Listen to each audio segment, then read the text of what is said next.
agar kau dikuatkan. Ia beri pertolongan, pastilah kau menang.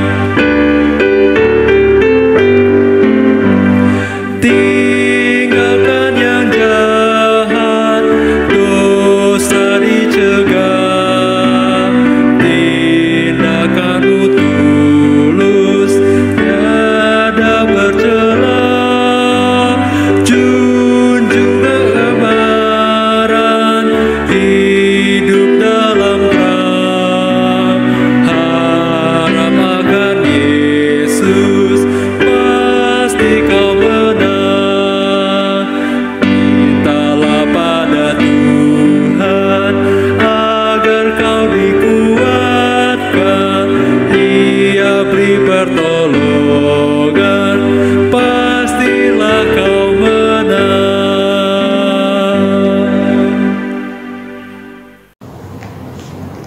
Shalom, selamat malam Jemaat GKI Harapan Indah yang terkasih.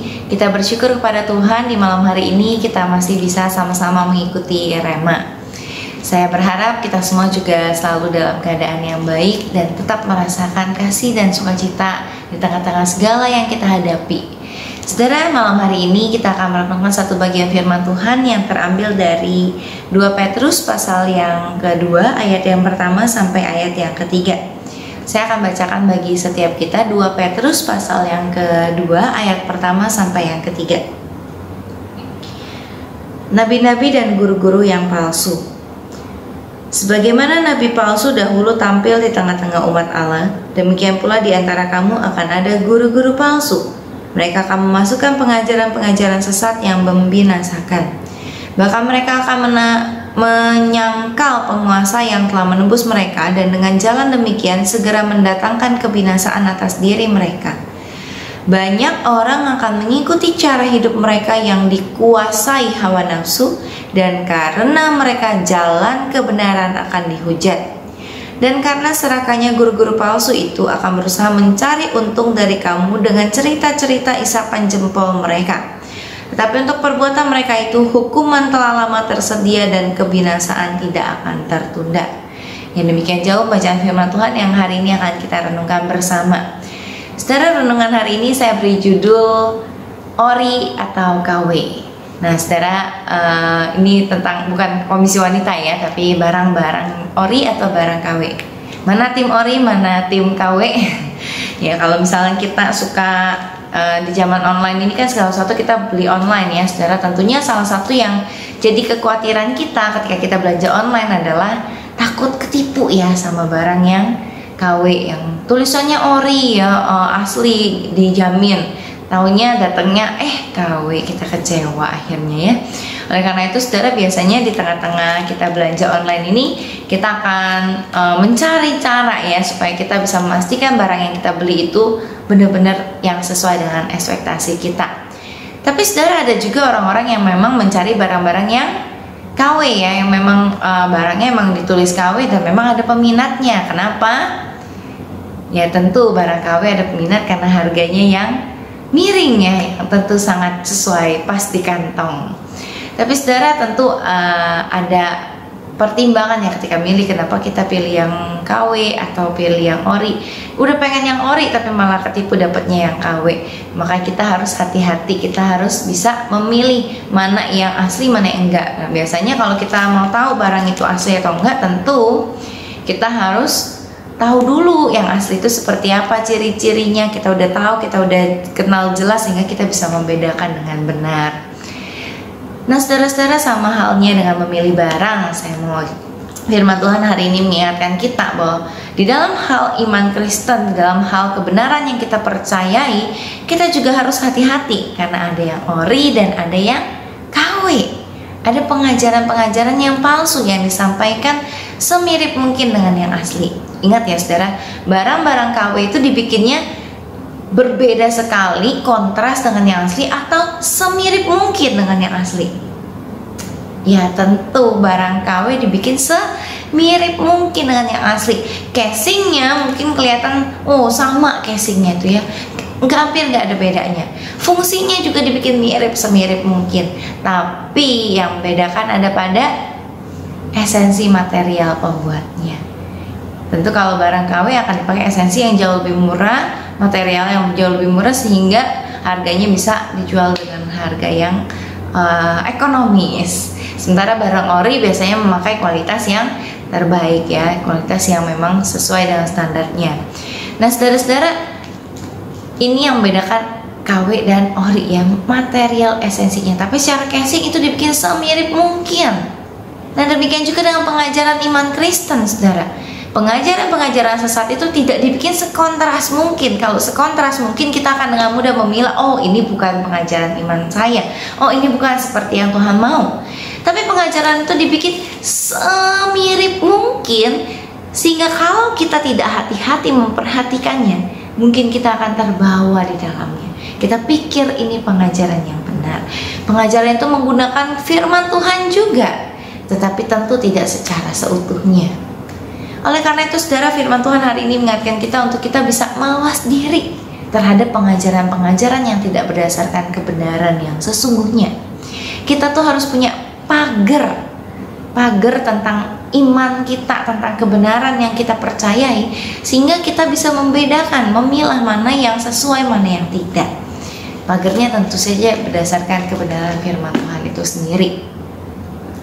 Nah saudara-saudara, ayat yang tadi kita baca, saya mengajak kita untuk boleh perhatikan ayat yang kedua. Dikatakan di situ bahwa banyak orang akan mengikuti cara hidup mereka yang dikuasai hawa nafsu, dan karena mereka jalan kebenaran akan dihujat.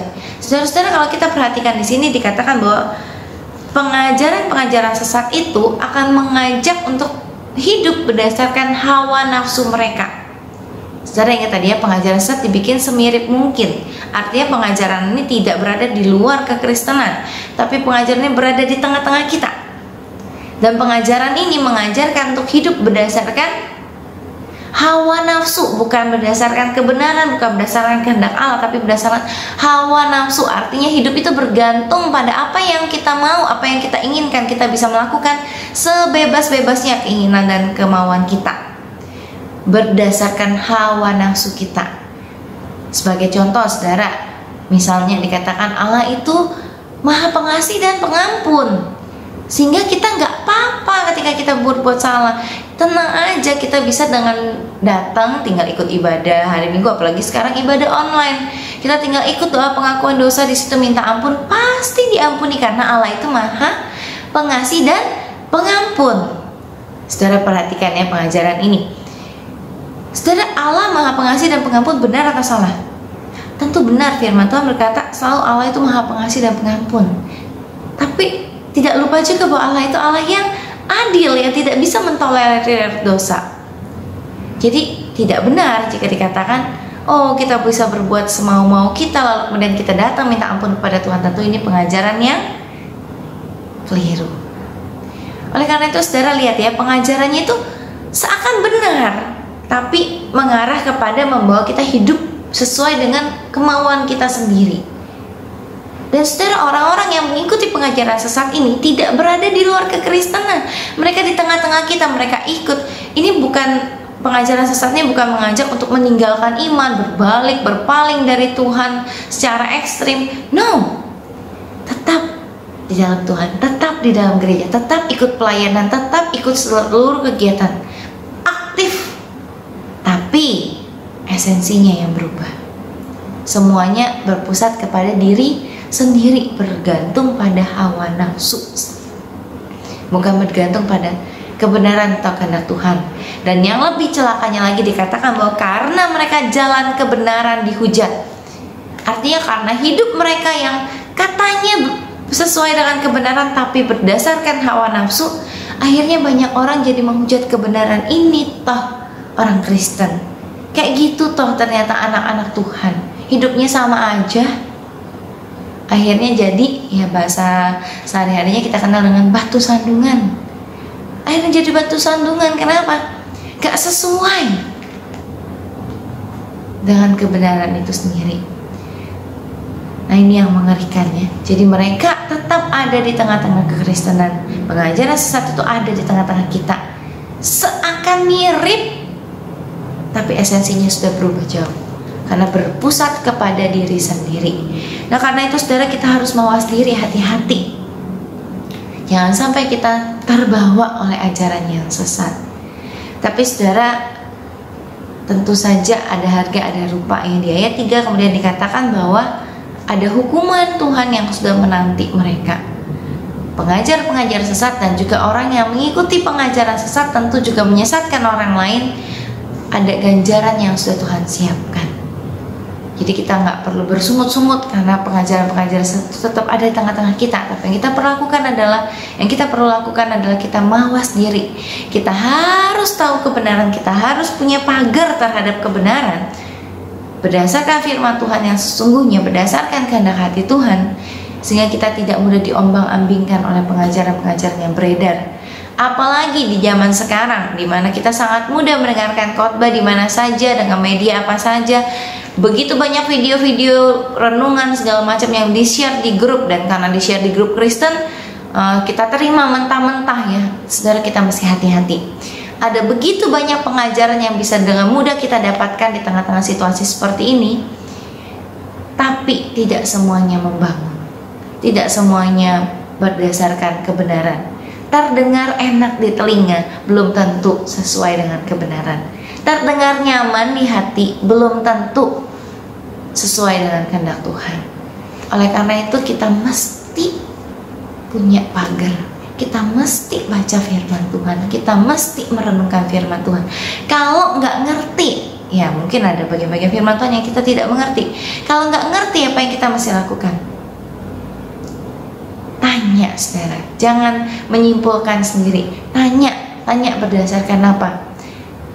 Tanya kepada orang-orang yang dewasa secara rohani, ya hamba Tuhan yang kita kenal pribadi dan hidupnya, juga mungkin rekan-rekan seiman yang kita tahu pribadi dan hidupnya mereka dewasa secara rohani. Kita bisa tanya kepada mereka, atau dari sumber-sumber buku-buku yang kita jelas tahu kebenarannya, ya kita bisa pelajari dari situ. Jadi kita harus punya pagar, kita harus bangun pagar kebenaran kita sehingga kita tidak mudah diombang-ambingkan. Nah, saudara, tapi tadi saya bilang ada dua tipe orang ya. Ada orang yang tidak tahu kebenaran sehingga gampang jadi sasaran empuk bagi pengajaran sesat. Tapi ada yang sudah tahu, tapi tetap lebih suka yang KW, pencinta-pencinta barang KW ya. Saudara, saya kalau barang ya oke lah ya, kita masih pilih yang KW. Tapi kalau pengajaran, saudara, kalau kita sudah tahu tapi masih tetap melakukan yang berdasarkan kehendak hati kita sendiri, saudara, kita harus segera bertobat ya. Jangan sampai pengajaran Tuhan datang menghantam kita dan menyakitkan bagi kita. Lebih baik kita segera bertobat lebih dahulu. Jangan suka terhadap pengajaran yang sesat, tapi sungguh-sungguh melakukan kebenaran yang Tuhan kehendaki. Dan saudara-saudara, di hari ini kita juga diingatkan ya, untuk selain kita mawas diri pribadi, kita juga mau mendukung doa bagi para pengajar. Karena kita tahu mengajarkan kebenaran itu bukan sesuatu yang mudah. Tuntutannya bukan hanya sekedar pengetahuan, tapi tuntutannya adalah hidup berdasarkan kebenaran. Sebagai seorang pengajar, sebagai seorang hamba Tuhan, saya menyadari setiap pengajar, setiap orang yang mengajarkan kebenaran itu butuh bergantung kepada kuasa Roh Kudus, sehingga apa yang kita ajarkan boleh sepadan dengan kehidupan kita. Oleh karena itu, saudara, malam hari ini kita akan berdoa bagi para pengajar, baik itu hamba Tuhan khususnya yang melayani di GKI Harapan Indah, para majelis yang juga membimbing secara rohani jemaat, dan juga kita berdoa bagi para guru sekolah minggu, para mentor-mentor, mereka yang dipercayakan untuk membawakan kebenaran, dan juga untuk para guru-guru sekolah yang juga mengajar bukan hanya pengetahuan tapi juga kebenaran. Dan kita juga berdoa untuk para orang tua, karena orang tua adalah pengajar utama bagi anak-anak di rumah. Maka kita berdoa agar para pengajar boleh diberikan sungguh-sungguh hati yang bergantung kepada Tuhan, sehingga apa yang kita ajar boleh sungguh-sungguh kebenaran yang sesungguhnya, yang boleh melekat di hati orang yang kita ajar, dan yang boleh juga tercermin dari kehidupan kita. Mari kita berdoa. Bapa, kami datang hadapan-Mu ya Tuhan. Kami bersyukur untuk hari ini kebenaran firman Tuhan mengingatkan kami kembali untuk mawas diri terhadap pengajaran-pengajaran yang berbeda dari kebenaran. Tolong kami Tuhan, kami ini sangat lemah. Telinga kami begitu menginginkan hal-hal yang menyenangkan hati, menyenangkan telinga kami. Tapi tolong kami Tuhan untuk punya pagar batasan yang benar, sehingga kami tidak mudah diombang-ambingkan oleh pengajaran-pengajaran sesat. Dan kalau ada di antara kami yang selama ini begitu mudahnya mengikuti ajaran-ajaran yang tidak sesuai kebenaran firman Tuhan, ampuni kami Tuhan. Dan Tuhan, sebagai pengajar, kalau ada di antara kami yang terkadang hidup kami tidak sepadan dengan kebenaran yang kami ajarkan, ampuni kami juga Tuhan. Kami tahu kami manusia yang lemah, kami ini manusia yang masih cenderung mengikuti keinginan daging. Tapi kami mohon pertolongan Tuhan, biar kuasa Roh Kudus yang memampukan kami. Tolong setiap kami ya Bapa, agar boleh melakukan kebenaran firman Tuhan, agar punya kewaspadaan terhadap pengajaran-pengajaran yang tidak berdasarkan kebenaran. Dan kami berdoa Tuhan secara khusus pada malam hari ini, kami berdoa bagi para hamba Tuhan yang melayani di GKI Harapan Indah, untuk Pendeta Haryanto dan keluarga, untuk Pendeta Hendy dan keluarga, untuk Evangelis Lantina, untuk Evangelis Cahya beserta keluarga, untuk juga Evangelis Jonathan dan keluarga.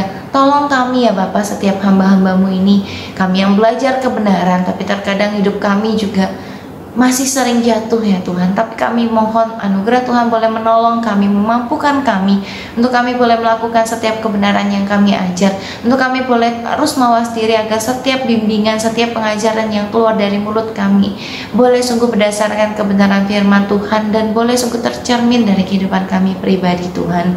Kami juga mau berdoa bagi para majelis, guru sekolah minggu, guru-guru sekolah, mentor-mentor, setiap kami yang dipercayakan untuk menjadi seorang pengajar. Tuhan, tolong kami ya Bapa. Kami percaya ketika Tuhan mempercayakan kami untuk menjadi seorang pengajar, Tuhan juga menganugerahi kami dengan kemampuan untuk mengerti kebenaran, sehingga kami boleh mengajarkan sungguh segala sesuatu yang berkenan dengan kebenaran firman Tuhan. Dan tolong kami juga Tuhan untuk tetap cinta, tetap merenungkan firman Tuhan, sehingga kami tidak lepas daripada pagar kami ya Tuhan. Kami juga mau berdoa kiranya Tuhan sendiri yang boleh menolong setiap para orang tua. Tuhan, Kau tahu ya Bapak, kami dipercayakan menjadi orang tua, kami menjadi pengajar utama bagi anak-anak kami di rumah. Tuhan, tolong kami ya Bapak, agar hidup kami boleh sepadan dengan kebenaran yang kami ajarkan. Tolong kami juga agar kami boleh sungguh mempelajari firman Tuhan dan boleh mengajarkannya kepada anak-anak kami ya Tuhan. Tuhan boleh memberkati setiap kami, agar kami boleh sungguh-sungguh mencintai kebenaran firman Tuhan dan hidup berdasarkan kebenaran firman-Mu. Ya Tuhan, ini setiap doa kami yang kami naikkan di dalam nama Tuhan Yesus Kristus, Juru Selamat kami yang hidup. Amin. Selamat malam. Lawanlah godaan, selalu bertekun. Tiap kemenangan kau tambah teguh. Nafsu kejahatan harus kau tentang. Harap akan Yesus, pasti kau menang. Mintalah pada Tuhan agar kau dikuatkan. Ia beri pertolongan, pastilah kau menang. Tinggalkan yang jahat, dosa dicegah.